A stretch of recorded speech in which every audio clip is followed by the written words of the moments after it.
প্রিয় দর্শক, ভিডিওটি প্রথম দেখুন, তারপরে কথা বলবো। প্রিয় দর্শক, ঈদের মঞ্চে মুখ্যমন্ত্রী মমতা বন্দ্যোপাধ্যায় কি বলেছেন আর তার পরিপ্রেক্ষিতে বিধায়ক নওশাদ সিদ্দিকী কি বলেছে শোনাবো আপনাদের।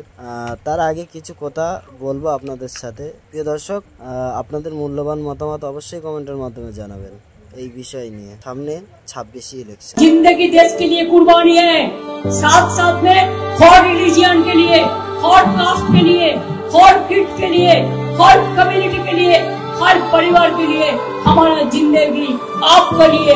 आप सलामत रहे तो हम सलामत रहेगा। मैं जिंदगी देने के लिए तैयार है, लेकिन इडियोलॉजी तोड़ने के लिए तैयार नहीं है। आपको मालूम है, मैं इस मामले पाएगा कि मुद्दा लाख बुरा चाहे तो क्या होता है, वही होता है कि मंदिर खोदा এবং শাসক দলের কিছু দালাল এই কথা শুনে এই রকম কথা বলবে যে বিজেপির দালালি করে এই ধরনের চ্যানেলগুলো। প্রিয় দর্শক, আপনাদেরকে জানিয়ে রাখি যে ঈদের মঞ্চে রাজনৈতিক ফায়দা নেওয়ার চেষ্টা করেছে মুখ্যমন্ত্রী মমতা বন্দ্যোপাধ্যায়। এইদিকেই বলছে দেশের ভালোবাসি, দেশভক্তি দেখাচ্ছে, তারপরে হিন্দু মুসলিমের মধ্যে ভেদাভেদ সৃষ্টি করছে। সামনে ইলেকশন, সামনে 26 ইলেকশন, তাই কি হিন্দু মুসলিম ফায়দা নেওয়ার চেষ্টা করছে মুসলিম ভোট কাছে পাওয়ার জন্য, হিন্দুত্বর ভয় দেখাচ্ছে। প্রিয় দর্শক, বিধায়ক নওশাদ সিদ্দিকী তিনি তার পরিপ্রেক্ষিতে কি বললেন শোনাবো আপনাদের, শুনুন। গতকাল রেড রোডে ঈদের নামাজের পরে রাজ্য সরকারের প্রধানের যে বক্তব্য দিয়েছে সেই বক্তব্যের আমরা তীব্র নিন্দা ধিক্কার জানাচ্ছি। ইন্ডিয়ান সেকুলার ফ্রন্ট ইতিমধ্যে প্রেস স্টেটমেন্ট দিয়েছে যে এই বক্তব্য কোনোভাবেই মেনে নেওয়া যায় না। ঈদের নামাজের অনুষ্ঠানটা একটা ধর্মীয় অনুষ্ঠান, সেই ধর্মীয় অনুষ্ঠানের মঞ্চকে যেভাবে রাজনৈতিক মঞ্চে পরিণত করেছে এটা গণতন্ত্রের জন্য স্বাস্থ্যকর নয়, এর আমরা বিরোধিতা করছি। আমরা অবাক হয়ে যাচ্ছি একজন সরকারের প্রধানের কি ভূমিকা। একজন সরকারের প্রধানের উচিত যে কোনো ধর্মীয় অনুষ্ঠানে তিনি যাচ্ছেন, সেখানে আমি বিরোধিতা করছি না, কিন্তু শান্তি সম্প্রীতি ঐক্যের কথা বলবেন। সেখানে কি শান্তি সম্প্রীতি ঐক্যটাকে সামনে রেখে যেভাবে তার দলের প্রচার করানো হলো বা মানুষের মধ্যে আতঙ্ক তৈরি করা হলো, মানুষের মধ্যে বিভাজন তৈরি করা হলো, এর আমরা তীব্র বিরোধিতা করছি। যে এটা তো অ্যাডমিনিস্ট্রেটিভ মিটিং নয়, যে কথাগুলো বলছেন সেটা তো অ্যাডমিনিস্ট্রেটিভ মিটিং এ বলা দরকার। পুলিশের সামনে সিভিল ডিফেন্সে যারা আছেন, অফিসার যারা আছেন, তাদেরকে নির্দেশনা দেওয়া দরকার যে দাঙ্গা করতে আসলে তাকে ছেড়ে কথা বলা হবে না। প্রশাসন তোমাদেরকে বলছি, তোমরা একটাও ছাড়বে না। কিন্তু আমরা কি দেখছি, বিভিন্ন সময় গরু ছাগল চোর ধরা পড়ে গিয়েছে, আইপিএসরা বসে স্টেটমেন্ট দিচ্ছেন, ভালো কথা যে অমুক চোর অমুক অমুক ধরা পড়েছে, কিন্তু বিভিন্ন ক্ষেত্রে দেখছি যারা ফেক অ্যাকাউন্ট বানিয়ে ভিন্ন দেশের ভিডিও ছেড়ে পশ্চিমবাংলায় হিন্দু মুসলমানের মধ্যে যে সম্প্রীতি ঐক্য বিনষ্ট করার চেষ্টা করছে। ভিডিওটা ফেক বলে আবার কোন পুলিশ ডিস্ট্রিক্টের ফেসবুক পেজ থেকে, সোশ্যাল পেজ থেকে ছাড়া হচ্ছে, কিন্তু যে ভিডিওটা পোস্ট করলো তার বিরুদ্ধে অ্যাকশন নিয়েছে কি নেয়নি, তার বিরুদ্ধে কেস হয়েছে কি হয়নি, তার ডিটেলস কেন ফেসবুকে আপলোড হচ্ছে না বা সোশ্যাল সাইটে আপলোড হচ্ছে না। একটা দেখছিলাম মালদা জেলায় একটা ঘটনাকে কেন্দ্র করে সেখানে নাকি সমস্ত হিন্দুদের নামে মামলা দিয়েছে বলে একটা কাগজ ঘুরছে, সেটাও আবার মালদা জেলা পুলিশের পক্ষ থেকে ফেক বলে বলা হয়েছে। কিন্তু যে এই লিস্টটা সার্কুলেট করছে তার বিরুদ্ধে কি ব্যবস্থা নিয়েছে ওই মালদা জেলা পুলিশ কিন্তু একবারের জন্য বললেন না। এগুলো হচ্ছে আপনার অ্যাডমিনিস্ট্রেটিভ মিটিং এ বলিষ্ঠ কণ্ঠে রাজ্য সরকারের প্রধানকে বলা দরকার, তা না করে এখানে এসে মুসলিম সমাজের মানুষের কাছে রেডিমেড মঞ্চ, লক্ষাধিক মানুষ আছে, সেখানে এসে ধর্মীয় মঞ্চকে রাজনৈতিক মঞ্চ পরিণত করে এই ধরনের বলছে। আমরা এর বিরোধিতা করছি। আর এরা কোনোদিন চায় না যে সংখ্যালঘু সমাজের মানুষরা বৃহত্তর সমাজের মানুষের সাথে সুশৃঙ্খল ভাবে জীবনযাপন করুক। এদেরকে সবসময় ক্যাপটিভ ভোট ব্যাংক হিসেবে রাখার চেষ্টা হচ্ছে। এই ক্যাপটিভ ভোট ব্যাংক হিসেবে রাখার জন্য এই ধরনের করছে, ভালনারেবল তৈরি করছে।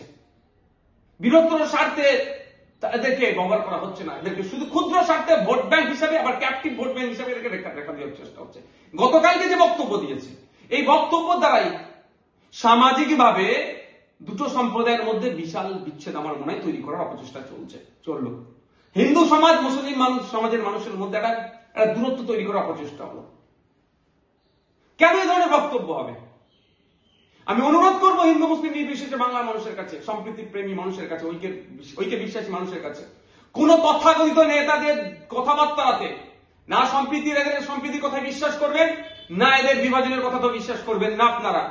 আমরা বাংলা কাজী নজরুল ইসলামের বাংলা, এই বাংলা রবীন্দ্রনাথ ঠাকুরের বাংলা, এই বাংলা জীবনানন্দ দাশের বাংলা, এই বাংলা পণ্ডিত রঘুনাথ মুর্মুর বাংলা, এই বাংলা হরিচাঁদ ঠাকুরের বাংলা, এই বাংলা ফুরফুরা পীর আবু বকর সিদ্দিকের বাংলা, এই বাংলা বিনয় বাদল দীনেশের বাংলা।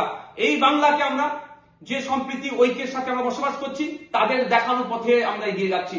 কোন তথাকথিত নেতাদের কথাতে আমরা এই বাংলার সম্প্রীতি ঐক্য আমরা বিনষ্ট হতে যেমন দেব না, আর তথাকথিত নেতাদের দেখানো পথ ঐক্য তৈরি করতে যাব না। কারণ এরা দিনের শেষে ভোট নিয়ে বোঝে, ভোটের বাইরে এরা কিছু বোঝে না। যদি ভোটের বাইরে বুঝতো তাহলে একটা মুসলিম ধর্মীয় অনুষ্ঠানে এসে রাজনীতিকরণ করতেন না। আমি যদি একটা প্রশ্ন ছুড়ে দিই, যেভাবে ঈদের মঞ্চকে রাজনীতিকরণের জন্য ব্যবহার করা হলো, গুরুদুয়ারায় গিয়ে এটা করতে পারবেন? গির্জাতে গিয়ে এই ধরনের বক্তব্য দিতে পারবেন 25শে ডিসেম্বর? দুর্গা উৎসবে গিয়ে ধরনের বক্তব্য দিতে পারবেন? জগন্নাথী পুজোতে গিয়ে ধরনের বক্তব্য দিতে পারবেন? স্বাভাবিকভাবে আমি প্রশ্ন করছি, আর আমি দেওয়ার পক্ষেও নয়।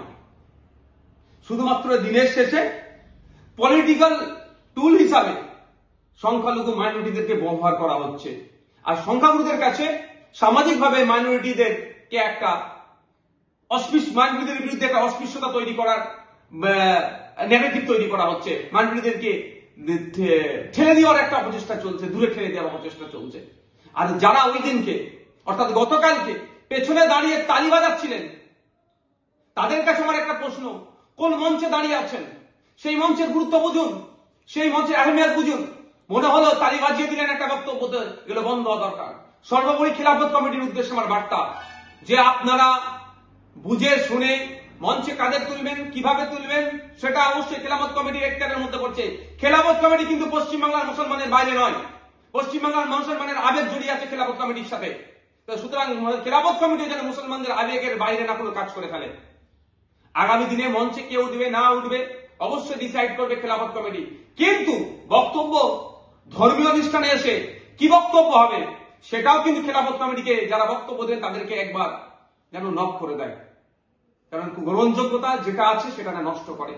100 বার আসবেন সরকারের প্রধান, যে কোনো ধর্ম অনুষ্ঠানে যান তিনি, তাকে আমরা আশা থেকে আমি বিরত করার বিষয়ে আমি বিতর্কে জড়াবো না, কিন্তু এসে ধর্মীয় অনুষ্ঠানটাকে ধর্মীয় ভাবে করা হয়, আপনার রাখা হয়, তার ব্যবস্থা করবে। আমি সর্বোপরি আবারও বলছি, গতকাল মুসলিম ধর্মের পবিত্র ঈদ, 1 মাস রোজা, 1 মাস সিয়াম উপবাস, নির্জলা উপবাস থাকার পরে মানুষজন তারা ঈদ পালন করছে, সেই মঞ্চে যেভাবে রাজনীতিকরণ হচ্ছে তার আমরা তীব্র নিন্দা ধিক্কার জানাচ্ছি। আশা করব আগামী দিনে এই ধরনের ধর্মীয় অনুষ্ঠানগুলোকে কোনোভাবেই রাজনীতিকরণ না করে।